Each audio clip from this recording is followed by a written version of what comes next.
Karen had always been known for her obsessive control over the neighborhood, constantly making complaints about anything she deemed out of order.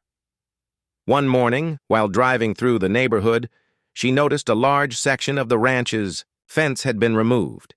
Without a second thought, she picked up her phone and dialed 911, convinced that someone was trying to steal property from the large plot of land. "Hello, 911?" Karen's voice trembled with frustration as she spoke. "Someone's trying to steal from my neighbor's property. They've removed a section of their fence. It's a crime, and I need you to send someone immediately." The 911 operator, not sure of the details, but clearly familiar with Karen's past complaints, asked for the address. Karen rattled off the location, and within minutes, a police officer was dispatched to investigate. Meanwhile, I, the ranch's owner, was sitting at my office, going over plans for the next stage of a renovation project. Little did I know, Karen had already caused a stir with her accusations. As I glanced out the window, I noticed the officer's patrol car pulling up to the ranch.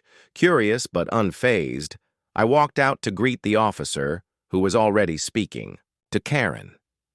"Can I help you, officer?" I asked calmly, offering a firm handshake. "Ma'am," the officer began, turning toward me, "there seems to be a misunderstanding. This lady here has reported property theft on your land. She claims a section of your fence was taken down and she's worried that someone's stealing your property." Karen stood nearby, arms crossed, glaring at me as if she'd just caught me in the act. "I'm telling you, there's something going on here. I've seen it happen." I looked back at the officer, then turned toward the section of fence Karen was referring to. "Actually, that's part of a planned renovation," I explained calmly. "I'm the chief engineer who designed this ranch and the current improvements. We're taking down old sections to rebuild." Karen's face flushed a bright shade of red as she realized her mistake. The officer, trying to suppress a smile, asked if I could provide proof of the renovation plan, which I gladly did. It took only a few minutes for Karen to realize she had caused a scene for no reason. She muttered an apology and stormed off, embarrassed by her wild accusation. As the officer left, he chuckled, "Well, that's one for the books."